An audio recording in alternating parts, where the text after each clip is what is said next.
What's going on, everybody? Crazy Dog back with another video, and this will be my Browns-Patriots Week 10 preview as my 5-4 Cleveland Browns are on the road as they head northeast to Foxboro, Massachusetts to face off against Mac Jones and the 5-4 New England Patriots. Of course, both teams are coming off very impressive road victories last week. We all saw what the Browns did to the Bungles in the jungle. But how about the Patriots going into Carolina and proceeding to whoop up on the Panthers 24-6? Wow, that's freaking crazy. And then, if things couldn't get any worse for the Panthers right now, earlier today, I got a tweet saying how Sam Darnold apparently has a fractured shoulder. So yeah. Things are just getting worse and worse for the Panthers. Remember when they were 3-0? Look at them now. It's freaking tough, man. You hate to see it. You really do. Everyone, including me, was hoping that we would see a Sam Darnold resurgence in Carolina. And so far, we haven't gotten nothing out of him. He looked good for those first 3 games, and since then, he's kind of looked like a dud. And now he's hurt again. That poor guy just cannot catch a break, you know? But anyways, before I get into the Browns-Patriots game, I got some Browns news to talk about. Some good, some not so good. So with that being said, let's start off with the good news. As earlier today, according to Mike Garafolo, and I quote, "The Browns and guard Wyatt Teller have reached agreement on a 4-year contract extension, sources say. He was slated to be a free agent after the season. Now he's under contract through 2025 in Cleveland, where O-line coach Bill Callahan has tapped into his potential." You know, heading into this season, I was scared that we were going to let Wyatt Teller walk. But you knew deep down AB was not going to let that happen. He was going to do anything necessary to keep Wyatt Teller here. Because, believe it or not, he's one of the best guards in the NFL. And there's only one man you can thank for that. Bill freaking Callahan. But you also want to know who deserves some credit? Buddy Boy. Yeah, John Dorsey. For going out right after the preseason ended a couple years ago and straight up finessing the Bills for Wyatt Teller. Like, he committed highway robbery. My goodness. How is he not in jail for that? My dude finessed the Bills, man. For real. Like, look at him now. He's one of the best guards in the NFL. It's freaking insane. You know, that's one of the best things John Dorsey did as our GM. You know, people are going to talk about the OBJ trade. Well, that's a big, gigantic L. But this, my friends, is a ginormous freaking W for Buddy Boy. Huge dub for Buddy Boy. Love to see it. Now, of course, Wyatt Teller's House of Pancakes isn't going anywhere. That's fantastic.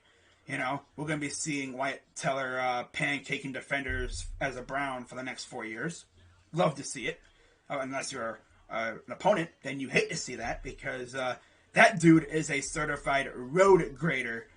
And I freaking love it, man. I love that guy. I'm glad he's not going nowhere. But now with that being said, who's going to be the next Brown to get the bag? Denzel Ward? Ronnie Harrison? Yeah. Not with the way he's been playing. David Njoku? It's possible. Those are the big 3 candidates I see right now. Njoku, being he's on the last year of his contract. Ward, if the dude can stay on the field, I think he's going to get the bag at some point. And then Ronnie Harrison, I mean, unless he picks up in his play, I don't know, man. He hasn't really been playing that well. Not to mention you have the boneheaded penalties that he's committed. You know? Like, dude, get your head straight, man. And by the way, can we please see more of Grant Delpit this week? I would greatly appreciate that. You know? I want to see Grant Tiger go out there and make some big plays. Yeah, I said Grant Tiger. Shout out to Saints Uptown.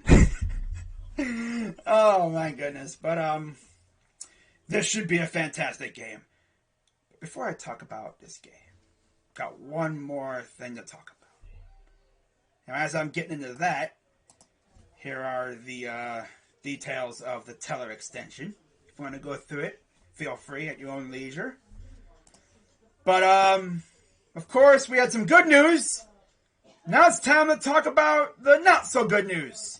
As according to Adam Schefter, and I quote, Browns running backs Nick Chubb and Demetric Felton tested positive for COVID-19, sources tell ESPN. Both players are vaccinated, thus their status for Sunday's game against New England remains in question. Each player would need 2 negative tests 24 hours apart to play. Now, for those who've been keeping track, we now have 4 players who have tested positive. Or as I like to say, they came down with the sickness. And pretty much our entire running back room has been exposed. Yeah, Chubb, John Kelly, and Felton have tested positive, while Dearness Johnson was labeled a close contact. Now, luckily, Johnson has tested negative up to this point, and hopefully that continues. But my God, if Johnson somehow misses this game, we're not going to have any freaking running backs. Unless Chubb, tests negative twice in 24-hour span. Same with Felton. But if not, what the heck are we going to do? Brian Hill, probably going to go out and sign another running back off the street. I honestly think Nick Chubb will be just fine. Same with Felton. Thank God they're vaccinated, Because imagine if they weren't. They would be out this week, and then next week would even be in question. Because I believe you'd have to miss 10 days. My God. But, yeah, we'll see what happens. I'll definitely update you guys if anything else happens. But, yeah. And then you're probably wondering, what about Kareem Hunt? Well, he's on IR. I believe he is eligible to come off IR soon. Maybe even this week. I doubt it because I don't think he's healthy enough. Unless he miraculously, healed like a superhuman. In which case, hey, get your butt back on the field, Kareem. But I'm not trying to rush him out there and have him freaking re-aggravate or injure something else. That's all we need, Oh yeah, let's rush Kareem Hunt back out on the field because we're desperate. Only to have him freaking injure himself even worse. Then we'd really be down in the dumps. Like I'm trying to have him fully healthy for the stretch run. But yeah, we'll see what happens with Chubb and Felton and them guys. I'll have updates if needed. If any come about. But let's talk about this Patriots game real quick, alright? I'm not going to spend a whole lot of time on this game. I've already gone well over 8 minutes on this video. I'm not trying to have a freaking 15-minute video. But you look at the Patriots roster overall, it's a very good team. It is. Of course, the strength of their offense is their coaching, led by Bill Belichick. Of course, Josh McDaniels is the OC. Remember when we interviewed Josh McDaniels to be our head coach, and Browns fans everywhere were waiting with bated breath to see if we were going to hire him, and then when it came out that we weren't hiring him, people were like, okay, then who are we going to hire? And then we went out and got Kevin Stefanski, and the rest is history. Now, you look at the Patriots offense, their receiving core is not bad. You have Nelson Aguilar, Jacoby Myers, Gunnar Olszewski, Kendrick Bourne, Matthew Slater, N'Keal Harry. You're like, it's a good receiving core. But our secondary, I think, should be able to handle their own against those guys. The offensive line, Isaiah Wynn, Michael Onwenu, David Andrews, Shaquille Mason, and Justin Herron. That's a good offensive line. Win against Myles Garrett's going to be a fun battle to watch on Sunday. At tight end, of course, the Patriots went out and spent big money on Jonnu Smith and Hunter Henry. Of course, they drafted Mac Jones. They have Damian Harris and J.J. Taylor with Ramondre Stevenson at running back. They even have Jacob Johnson at fullback, I guess. Now, you look at their defense, and this is where they make their money. This is where they make things happen. Up front, you got Dietrich Wise, Devon Dacho, Lawrence Guy, Carl Davis, Christian Barmore, Ronnie Perkins. You have Matt Judon, Dante Hightower, Kyle Van Noy, Josh Uche. Jamie Collins is back in New England. Wow, their front seven is serious, man. That's a really good front seven. And then you look at their secondary, J.C. Jackson, Sean Wade, former Buckeye, of course, Adrian Phillips, Kyle Duggar, Devin McCourty. You have Jalen Mills, Joejuan Williams. Their defense is really good. Our offense is going to have their hands full, especially if Nick Chubb and Demetric Felton miss this game. But yeah, it should be a really fun game this week. I'm really excited to see how things go. But when it comes to Baker Mayfield, I was really wondering how he was going to respond to all the slander. And the dude went out and had one of the best games of the year. That's a good way to respond, right? Everyone was slandering him, saying, "Oh, yeah, you suck. You're the reason why Odell wants out." And he goes out there and does his thing, looking like 2018 Baker. Had me feeling really good about the future of this team right now. And now people are probably looking like, oh, so Odell was the problem. He kind of was. I mean, he was a known freelancer. He would run his own routes, and this offense is a timing and rhythm offense. So if you're not in the place where you're supposed to be, Baker ain't going to get you the ball. It's the way it is. But Odell was doing his own thing. And then his father came out and essentially called Baker a bum, and now Odell is gone. And word on the street is Odell may be going to Green Bay, so it's looking like we will be seeing him on Christmas. That's nice. See how that goes. Of course, that's in Lambeau. Hope Odell likes the cold. I'm sure he's used to it from playing in New York, but it gets really cold up in Green Bay. I mean, that's why they call it the frozen tundra. Duh. But yeah, this should be a really good game between the Browns and the Patriots. Now, when it comes to the 3 keys to victory for the Browns this week, it's pretty much the same. Key number 1 is establish the run game, especially if Chubb is playing. If not, I would say, just let Baker slang that thing, because DPJs look good. Jarvis is Jarvis. We'll maybe see a little bit more of Rashard Higgins and Schwartz, and we'll see if they get the tight ends involved. But if Chubb plays, I expect them to run the offense through him. And if the Patriots can't stop Chubb, then they're screwed. It's the way it is. Now, key number 2 is forced turnovers. We forced 3 turnovers last week, and look what we did. If we can get to Mac Jones and force some bad throws, or maybe, force a strip sack or 2 or whatever, we'll be good. Give our offense great field position, or maybe we, do a little scoop and score action, maybe another pick 6. That'd be dope. But yeah, we need to force some turnovers and give our offense the ball in fabulous field position. That would be huge. Not to mention get their offense off the field and wear down their defense.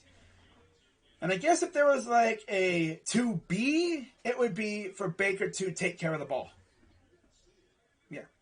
We need to take care of the ball, and we need to force turnovers on defense. That's key to victory number 2. And then key to victory number 3, as always, don't be dumb. Last week, how many freaking encroachment / offsides penalties did we have? I think like 4. And 2 of them were on the same guy. Dude, open your eyes and be aware of where you're lining up on defense. Because, especially in short field situations, you're essentially giving them a free play. Here, take a first down. Take a free first down. On me, guys. Because I'm too much of a bozo to freaking open my eyes and look and see where everyone else is lining up as compared to where I am lining up. Come on, dude. Especially with some of these officiating crews. I swear they have magnifying glasses to see where you're lining up. And if you're even an inch over, they'll get you. Now, some officiating crews would be more lenient. They might even warn you a little bit, but some, they'll get you with that. You got to be careful. And surprisingly enough, I don't think Myles Garrett was penalized for offsides last week. I don't think he's been penalized offsides in the last couple weeks, to be honest. So, yeah, he's done a very good job of, not jumping offsides or, going too early. Like, that's good to see. It's all about timing as a defensive end. You got to time the snap perfectly to beat the tackle. That's what he's trying to do. And sometimes they get him, they get him jumping too early. It happens. But yeah, it's all about lining up. I'm not talking about jumping the snap. I'm talking about straight up when you're going into your stance. Guys just be lining up off sides. Like, bro, come on. That's what I'm trying to talk about right there, man. Like, don't be dumb. You can't be committing dumb penalties this week, especially against Bill Belichick. Gotta be better with that, man. And then when it comes to player to watch, I would say Nick Chubb, but I don't know if he's going to play. So I'm going to actually go out and say my player to watch this week is Donovan Peoples-Jones.